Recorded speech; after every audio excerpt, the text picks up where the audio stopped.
estava lá. Então, essa construção que está aqui, nós fomos capazes de mostrar, né, que o resultado, né, de fazer essa construção dessa maneira era montar um fibrado cuja variedade de base era M e cuja fibra era F. Tá certo?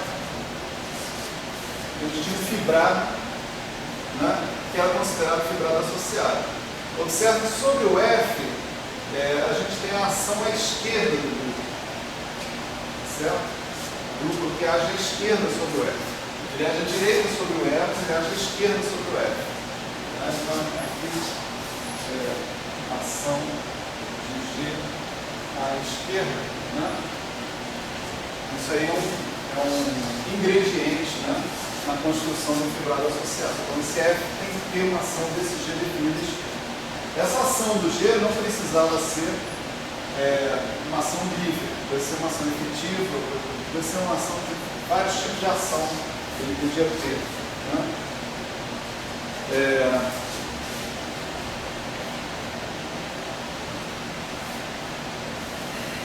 No fibrado associado agora, né, a gente tem a possibilidade de também definir conexões. Se a gente tem um fibrado principal, né, a gente pode definir uma conexão no fibrado associado. Só que a definição precisa disso.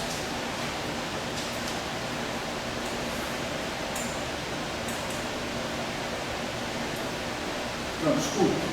A conexão a gente vai continuar mantendo no fibrado principal. O que a gente pode definir é o conceito de levantamento horizontal de uma curva no fibrado associado. Você pode imaginar, se o fibrado associado tem fibra F, né,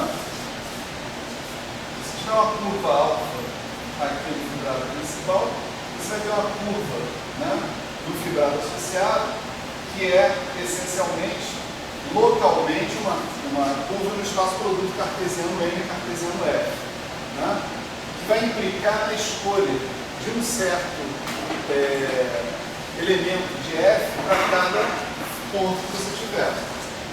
Certo? Então você pode definir o levantamento horizontal dessa sua curva, né?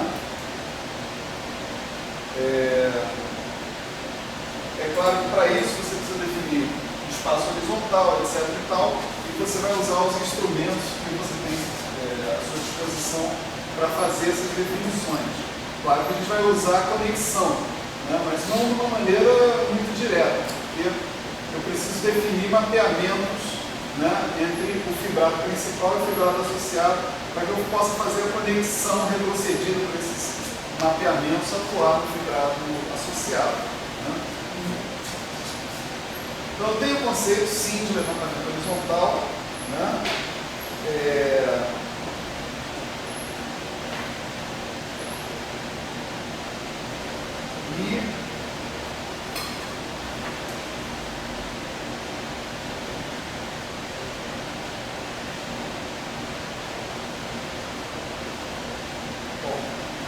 Para falar disso em algum detalhe tem que gastar meia hora, então é melhor não falar. Vou só falar uma frase. Né? É possível agora a gente definir derivado covariante, né, por exemplo. E o que eu vou derivar covariantemente? Né? São elementos do fibrado associado. Né? Então, por exemplo, eventualmente, se eu quiser falar de derivada covariante, eu vou ter que colocar uma estrutura de espaço vetorial no F, de modo que eu possa somar e subtrair caras, senão eu não consigo. Né? Quando eu coloco uma estrutura de espaço vetorial no F, eu tenho o que eu chamo de fibrado vetorial associado. Certo? Nesse fibrado vetorial associado, eu posso definir uma derivada covariante como a diferença infinitesimalmente próxima de um vetor transportado paralelamente, um vetor com elemento de F, tá certo? Espaço vetorial. Quer dizer, que vetor é esse? Pode ser um tensor, pode ser de A a 4. Né? É a diferença do cara transportado paralelamente ao longo da curva pelo cara que já estava naquele ponto com o qual você quer comparar. Né? Nesse sentido, a gente tem uma definição que segue passo a passo, né, a definição de derivada covariante lá da relatividade geral. Uma diferença que o que a gente chamou de transporte paralelo agora é um transporte paralelo de pontos do fibrado. E os pontos do nosso fibrado envolvem vetores. Né? Essa que é a questão. O jogo ele fecha mais ou menos desse jeito. Né? Se você tem uma derivada covariante, é de se supor que a gente vai ter também uma curvatura. Tá certo? Curvatura foi definida como um comutador de duas derivadas covariantes sempre lá na relatividade geral. Aqui a gente tem uma definição um pouco mais estranha de curvatura. Né? Mas não é tão estranha assim. Né? Se eu tiver uma uniforme, né? Não, se eu tiver uma K-forma, né?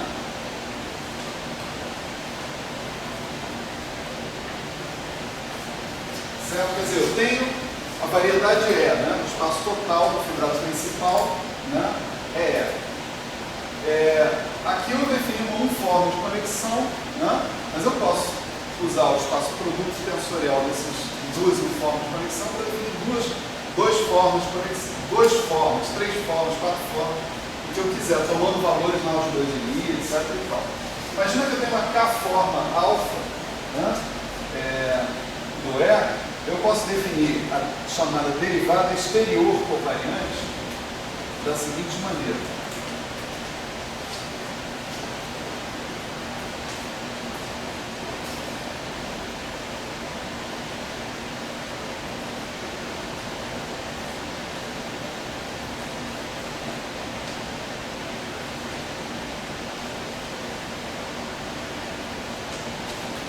Você pega a sua forma original, calcula a derivada exterior dela, então você vai ter uma K-forma, você tem uma K mais 1 forma, né? E ao invés de você calcular o x1, xk mais 1, né, você calcula em parte horizontal de x1 e parte horizontal de xk mais 1, certo? Essa definição que está aí, né, quando aplicada a curvatura, né, quando aplicada a conexão, né, vai me definir o que se chama de duas formas de curvatura. Né, que era simplesmente isso aqui. D, ômega, E, x,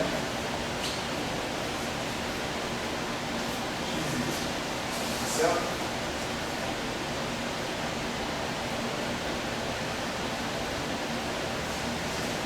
É possível a gente mostrar que esse objeto que está aí vai assumir uma forma, né? Por exemplo, no caso da uniforme de conexão, né? Ele vai assumir uma forma inteiramente compatível com as coisas que a gente conhece. Né? Por exemplo, aqui, ômega é xy. Uma vez que eu aplique essa receita na definição do cara, eu vou ser capaz de provar, não é muito rápido não, isso aqui é o D, né,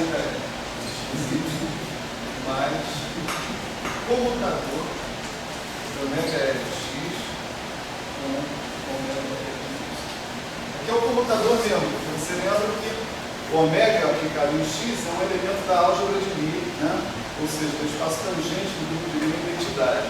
Então o que está aparecendo aqui é o comutador visto como a restrição do parêntese de Lie dos campos vetoriais à identidade. Né? Quando você escreve a curvatura, né? Isso aqui é a curvatura, né? Uma derivada exterior covariante da uniforme de conexão, você está escrevendo o que se chama de equação de estrutura de Cartan. Certo? E é bem interessante notar que, se você aplicar essa derivada exterior covariante mais uma vez, dá zero. Certo? Isso aí é o que a gente conhece por identidade de Bianchi. Certo?